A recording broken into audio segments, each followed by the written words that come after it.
রব্বুল আলামিন, আমি পৃথিবীতে কোনো কিছুই ছিলাম না। হাল আতা আলাল ইনসানি হিনুম মিনাদ দাহরি লাম ইয়াকুন শাইআম মাযকুরা। মানাবুদে মুতাকাদা মানাবুদ লুৎফে তু না গুফতায়ে মামি শনুদ আদমিয়ত দাদাই বাসম মুসলমা করদাই এ খুদা কুরবা শওম ইহসা বর ইহসা করদাই। রব শব্দ ব্যবহার করে আল্লাহ তার হাবিবকে বুঝিয়ে দিলেন, বার্তা এসেছে তার পক্ষ থেকে, যিনি আপনাকে সৃষ্টি করেছেন, যিনি আপনাকে নিয়ন্ত্রণ হেফাজত করতেছেন, করবেন সব সময়, যার নিয়ন্ত্রণের বাইরে যাওয়ার ক্ষমতা আপনার নাই পৃথিবীর কারণে। যিনি আমাকে পরওয়ারিশ করবেন, আমি কিছুই ছিলাম না, সেখান থেকে আমাকে পৃথিবীতে পাঠিয়েছেন। পাঠিয়েছেন তো পাঠিয়েছেন, শুধু অস্তিত্বই দেন নাই, শ্রেষ্ঠত্বও দিয়েছেন। ওয়ালাকাদ কাররামনা বানি আদম ওয়া হামালনাহুম ফিল বাররি ওয়াল বাহরি ওয়া রাযাকনাহুম মিনাত তাইয়্যিবাত। আল্লাহ শুধু আমাদেরকে অস্তিত্ব দিয়েছেন তাই না, বরং আমাদেরকে শ্রেষ্ঠত্ব দিয়েছেন। শুধুই কি মর্যাদার দিক থেকে শ্রেষ্ঠত্ব দিয়েছেন? না না, চেহারা সুরত, বডি ফিটনেসের দিক থেকে আল্লাহ পাক বড় আকর্ষণীয় করে তৈরি করেছেন। আল্লাহ বলেন, লাকাদ খালাকনাল ইনসানা ফি আহসানি তাকওয়িম। আল্লাহ পাক বলেন, আমি সবচাইতে চমৎকার, অতি সুন্দর করে তৈরি করেছি মানুষকে। রব্বে কারীম, আমরা কিছু ছিলাম না, সেখান থেকে অস্তিত্ব দিলেন। এই পৃথিবীতে যতদিন পর্যন্ত বেঁচে থাকবো, ততদিন পর্যন্ত অতি উত্তম খাবারের ইন্তেজাম কে করলেন? আল্লাহ। আল্লাহ পাক আমার খাবারের ইন্তেজাম কেমনে করেছেন? কোরআনে হাকিমে আল্লাহ তাআলা বলেন, ওয়া ইয়ালামু মুস্তাকাররাহা ওয়া মুস্তাওদাহা কুল্লুন ফি কিতাবিম মুবিন। আমার খাবারের ইন্তেজাম, আমার খাদ্যের ব্যবস্থা রব কেমনে করেছেন, এটি যদি একটু দেখতে চান, লম্বা কথা, ছোট্ট একটা দিকে লক্ষ্য করলেই বোঝা যায়। সেটি হলো, আমি আপনি অবশ্যই কোনো মাতৃগর্ভে পৃথিবীতে এসেছি। কারণ আমরা তো আর হযরতে হাওয়া আলাইহিস সালামের মতো না, আদম আলাইহিস সালামের মতো না। এই দুইজন মানুষ শুধু মাতৃগর্ভে আসে নাই, এছাড়া পৃথিবীর সমস্ত মানুষকে আল্লাহ তাআলা মাতৃগর্ভের মাধ্যমে দুনিয়াতে পাঠিয়েছেন। আদম আলাইহিস সালামকে ডাইরেক্ট মাটি থেকে তৈরি, হাওয়া আলাইহিস সালামকে আদম পয়গম্বরের বাম পাশের বুকের উপরের পাকা হাড্ডি থেকে তৈরি, আর সবাই মাতৃগর্ভে। আমরা যে মায়ের গর্ভে পৃথিবীতে এসেছি, লক্ষ্য করলে দেখবেন মায়ের প্রতিটা নারী, প্রতিটা মায়ের বুকে দুইটা উঁচু জায়গা আছে। মার বুক, এই বুক দুইটা হলো ওই মায়ের পেটে যে বাচ্চা আসবে, সেই বাচ্চাকে নিরাপদ, সুন্দর সুন্দর স্বাস্থ্যসম্মত খাবারের গোডাউন। এই দুইটা, একজন সন্তান পৃথিবীতে জন্ম নেওয়ার পর ও একটা জগৎ থেকে আর একটা জগতে আসছে। এই জগতের আবহাওয়া, বাতাস, পরিবেশ সবই তো হাজার রকমের দূষিত। ওকে দিতে হবে একদম নিট এন্ড ক্লিন, স্বচ্ছ, ফ্রেশ, ওভার 100 পিওর খাবার। এটা তো মানুষের কাছে নেই। বেশি গরম হলে একেবারে নতুন বাচ্চা, সদ্য প্রসূত মাসুম বাচ্চা একটু গরম হলে জিভে পুড়ে যাবে। আবার যদি ঠান্ডা হয়, নিউমোনিয়া আক্রান্ত হয়। একদম যদি চিনি ছাড়া হয়, তাহলে তো খেতে যাবে না। বেশি হলে আর একটা ঝামেলায় জড়বে। এ কারণে রব্বে কারীম পৃথিবীতে পাঠানোর পরেও আমাকে স্বাভাবিক খাবার খেয়ে যাতে আক্রান্ত না হই, সমস্যায় না জড়ি, পৃথিবীতে আসার পরে রব্বে কারীম তার স্পেশাল পদ্ধতিতে তৈরি করা খাবার আমার মায়ের বুকে আমার জন্য রেডি করে রাখছেন। সুবহানাল্লাহ বলবেন না যে? অথচ একজন সন্তান পৃথিবীতে জন্ম নেয় অনেক পরে, কিন্তু মায়ের বুক ওঠে অনেক আগে। অনেক আগে মায়ের বুক উঠে বড় হয়। কিন্তু যত বড়ই হোক না কেন, যতক্ষণ পর্যন্ত মায়ের পেটে বাচ্চা না আসে ততক্ষণ পর্যন্ত মায়ের বুকের গোডাউন গুলি খালি থাকে, কোনো মাল নেই। আল্লাহ তাআলা মায়ের এই বুকের সন্তানের গোডাউনের ভিতরে মাল দেয় কখন? সন্তান মায়ের পেটের ভিতরে ঢোকে যখন।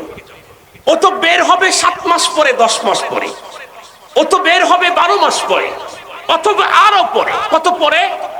وحمله وفصاله 30 شهرا, সর্বোচ্চ তো 30 মাস পরে বাচ্চা পৃথিবীতে আসতে পারে। সর্বোচ্চ 30 মাস, 2.5 বছর। 2.5 বছর পরে যেই বাচ্চা মায়ের গর্ভ থেকে বের হবে তার জন্য আল্লাহ পাক রব্বুল আলামিন খাদ্য আগেই মায়ের পেটে ঢুকায় একদম রেডি করে রাখলেন। সুবহানাল্লাহ বললেন না যে রব আমার খাদ্য আমাকে পৌঁছাবার জন্য কি উন্নত পদ্ধতি আবিষ্কার করেছে। মায়ের বুকের ওই দুধ সমতুল্য খাবার আজকের পৃথিবীর উন্নত পৃথিবীতে স্বাস্থ্য বিজ্ঞানীদের সম্মিলিত প্রচেষ্টাতে হাজার রকমের দুধ তৈরি হয়েছে, কিন্তু প্রত্যেকটা দুধের প্যাকেটের উপরে লেখা আছে মায়ের বুকের দুধ সন্তানের জন্য সর্বোত্তম খাবার। সব তৈরি করছে শিশু খাদ্য, কিন্তু প্রত্যেকটা প্যাকেটের উপরে কি লেখা আছে? মায়ের বুকের দুধ পৃথিবীর সবচাইতে শ্রেষ্ঠ খাবার। এর চাইতে উন্নত খাবার এই দুনিয়া শেষ হয়ে যদি আবারও নতুন দুনিয়া কয়েকবার হয় তারপরেও মানুষের পক্ষে কিয়ামত পর্যন্ত আবিষ্কার করা সম্ভব নয়। রব্বুল আলামিন তার পয়গম্বরের উপরে প্রথম যেই বার্তা নাজিল করলেন, ইকরা বিসমি রাব্বিকাল্লাযী খালাক। ওগো আমার পয়গম্বর, আপনি পড়ুন আপনার ওই রবের নামে যিনি আপনাকে লালন পালন করতেছেন, করবেন, যিনি তামাম পৃথিবীর সব কিছুকে বন্ধুরা আমার সৃষ্টি করেছেন, কুল কায়নাতের রব যিনি, তার পক্ষ থেকে আপনার কাছে মহান বার্তা এসেছে। বার্তা জেনেওয়ালা যত বড় হয় তার বার্তার গুরুত্ব তত বাড়ে। বার্তা প্রেরক হলেন আসমান জমিনের মালিক আল্লাহ।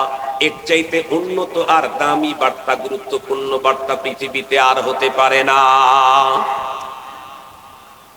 মুসলমান ভাইরা আমার ভালো করে বুঝবেন,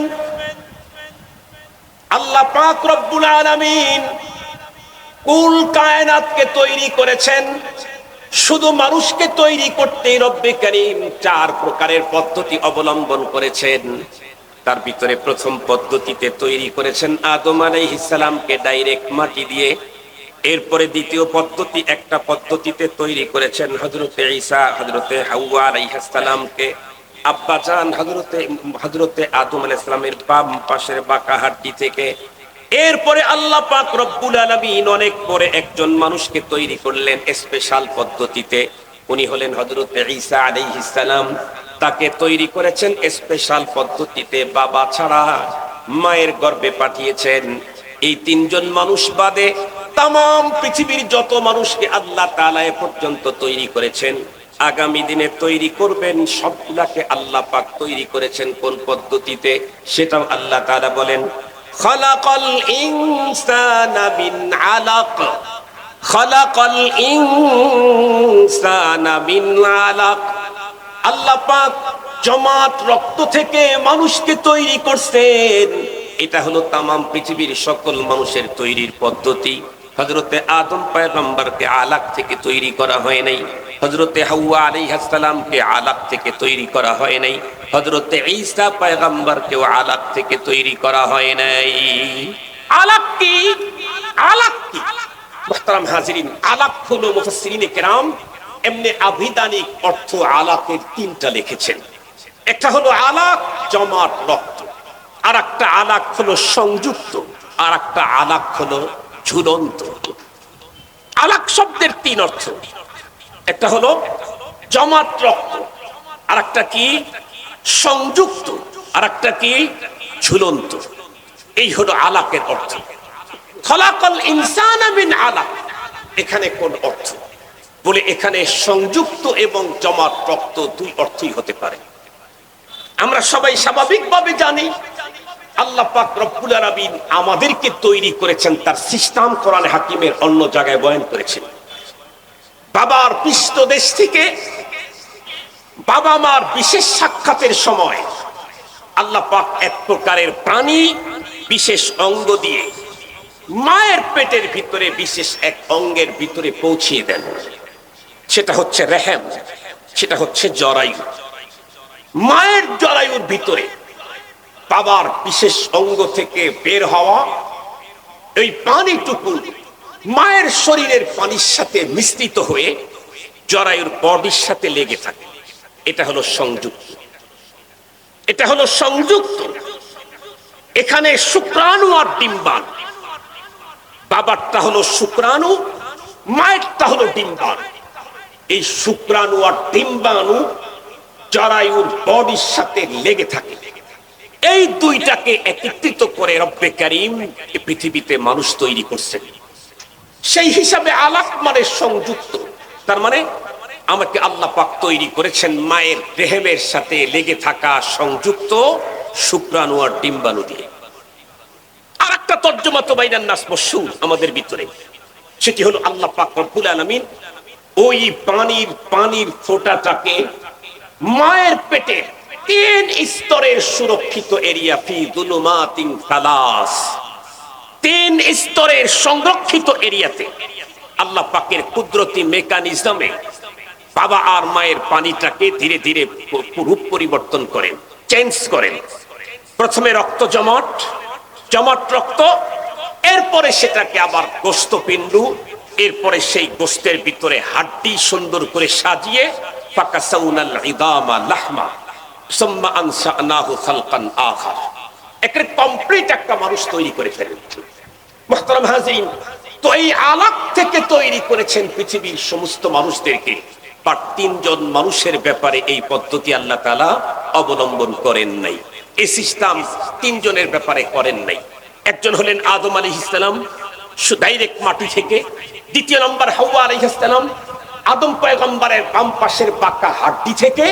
3 নম্বর হযরত ঈসা আলাইহিস সালাম, ওনার বাবা নেই। সঙ্গত কারণেই শুক্রাণুর কোনো প্রশ্নই এখানে আসে না, কারণ মায়ের যেটা থাকে সেটা হলো ডিম্বাণু, পুরুষের যেটা থাকে সেটা হলো শুক্রাণু। শুক্রাণু আর ডিম্বাণুর সংযুক্তি থেকে মানুষকে তৈরি করছেন। এটা সবার জন্য 3 জনকে ভিন্ন কায়দায়। প্রশ্ন হলো 3 জনকে ভিন্ন কায়দায় তৈরি করলেন কেন? আল্লাহ তাআলা তার কুদরতটাকে প্রথমেই দেখায় দিলেন, প্রথমেই তার ক্ষমতা দেখালেন। আমি তোর মাটি দিয়ে প্রতিমা মূর্তি তৈরি করে, বডি স্ট্রাকচার তৈরি করে আমি তাকে জীবন্ত মানুষ হিসাবে রূপ দিতে পারি, এটা আমি করেছি। আবার মাটিও লাগে না। একজন মানব, একটা মানব দেহের নির্ধারিত একটা হাড্ডির অংশ থেকে আমি একজন মানুষকে তৈরি করতে পারি। হযরত হাওয়া আলাইহিস সালাম আল্লাহ তাআলা আবার দেখায় দিলেন, এই আমি পুরুষ ছাড়াও মায়ের গর্ভে সন্তান দিতে পারি, সেটা আমার পয়গম্বর হযরত ঈসা আলাইহিস সালাম। এগুলি আমার শক্তি, এটা আমি পারি, এটা দেখাইলাম। তবে আমার সিস্টেম কি? খালাকাল ইনসানা মিন আলাক। আমার পদ্ধতি হলো আমি মানুষকে ওই জমাট রক্ত থেকে তৈরি করি। এখন কথা হলো, মানুষ তৈরি হওয়ার আগে, কমপ্লিট রূপ আসার আগে মুযগা ছিল, আলাকা ছিল, আরো কত কিছু ছিল। তো এইগুলা কথা উল্লেখ করলেন না আল্লাহ তাআলা, আলাককে উল্লেখ করলেন।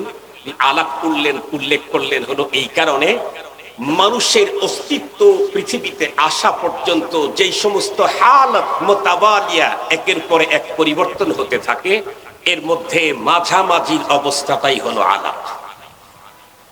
এর ভিতরে মাঝামাঝির অবস্থাটাই হলো আলাক। এর আগেও কিছু হালত পরিবর্তন হয়, এর পরেও আলাক মুযগা আরো কিছু পরিবর্তন হয়। ফাকাসাউনাল ইদামা লাহমা সুম্মা আনশানাহু খালকান আখার। এটা তো একদম শেষ। মুহতারাম হাজিরিন, আল্লাহ পাক মাঝেরটাকে বলে দিয়েছেন। মুহতারাম হাজিরিন, আগে কি? আগে আমরা ছিলাম খাদ্যের মধ্যে, আমরা ছিলাম বাতাসে, আমরা ছিলাম আকাশে, আমরা ছিলাম পানিতে। কথা বলেন না কেন? আমরা এগুলি জিনিসের ভিতরে বিস্তৃত ছিলাম। সেখান থেকে রব আমার গোলাম আমার বাবা আর মায়ের পেটের ভিতরে ঢুকায়া সেই খাদ্য থেকে আল্লাহ পাক ব্লাড তৈরি করে, সেই ব্লাড থেকে আল্লাহ পাক বিশেষ পানি তৈরি করে, সেই পানি থেকে রব্বে কারীম বিশেষ মুহূর্তে কিছু অংশ মায়ের পেটে বাবা মার সংমিশ্রণের মুহূর্তে এই বিশেষ সংরক্ষিত এরিয়াতে ঢুকায় দিয়ে সেই জায়গাতে এই পানিটাকে রূপান্তরিত করে মাঝখানকার মিডল পয়েন্টে নিয়ে আসছেন, সেটা হলো আলাদা। সুবহানাল্লাহ বলবেন কি? একটু সুবহানাল্লাহ বলার সুযোগ আছে কি? একটু মুহাব্বতের সাথে বলেন সুবহানাল্লাহ। মুহতারাম হাজিরিন, আল্লাহ পাক বলছেন তোমরা আল্লাহ পাকের রাসূলের উপরে ওহী নাযিল করলেন, ওই রবের নামেই পড়ো যিনি সৃষ্টি করেছেন সবকিছুকে। তো সবকিছু সৃষ্টি করেছেন, এরপরে খলাকাল ইনসানা মিন আলাক বলার কি প্রয়োজন ছিল? যে এটাকে বলা হয় তাখসিস বাদা তামিম। প্রথমে সবকিছুর কথা বর্ণনা করলেও স্পেশালি মানুষের কথা বর্ণনা করেছেন। এ কারণে এই পৃথিবীকে আল্লাহ তাআলা সাজিয়েছেন আসমান, জমিন, গ্রহ, নক্ষত্র, গ্যালাক্সি, তারকা, সাগর, নালা, নদী, নালা, খাল, বিল, বৃক্ষ, তরলতা, আরো কত কিছু আছে। কিন্তু আল্লাহ পাক সবগুলাকে তৈরি করেছেন মানুষের কল্যাণ। আল্লাহ বলেন হুয়াল্লাযী খালাকা লাকুম মা ফিল আরদি জামিআ, সবকিছু তোমাদের কল্যাণে তৈরি, এজন্য তোমাদের মর্যাদা অনেক ঊর্ধ্বে। সবকিছু আল্লাহ পাক তৈরি করেছেন। এ কথা বলার পরে বিশেষ করে মর্যাদায় উত্তীর্ণ সৃষ্টি মানুষের সৃষ্টির কথা আল্লাহ পাক এই কারণে বর্ণনা করেছেন। আল্লাহ পাক আরো বলেন ইকরা, পড়ুন, রব্বুকাল আকরাম, আপনার রব যিনি উনি তো অস্বাভাবিক মহানুভূত।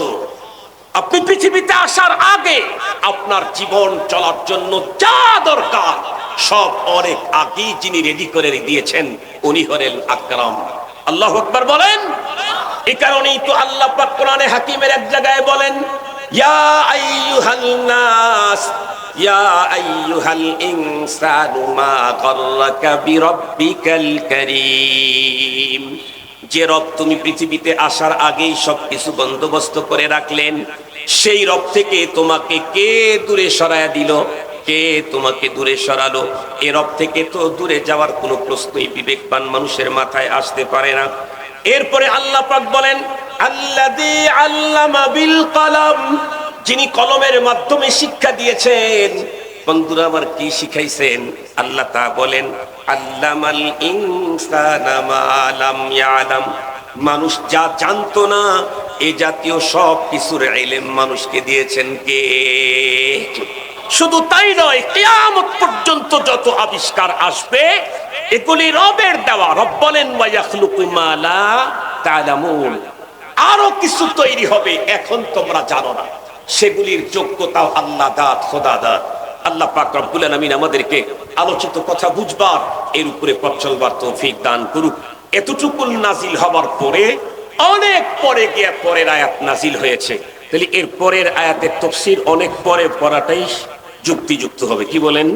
আল্লাহ তাআলা আমাদের সকলকে সিহহাত আফিয়াতের সাথে আজকের প্রোগ্রাম শেষ মুহূর্ত পর্যন্ত জমে থাকার তৌফিক দান করুক। পরবর্তী সময়ে কোরআনে পাকের তাফসীর এবং কোরআনের জিন্দেগি যাপনের তৌফিক দান করুক। ওয়া আখিরু দাওয়ানা আলহামদুলিল্লাহি রাব্বিল আলামিন।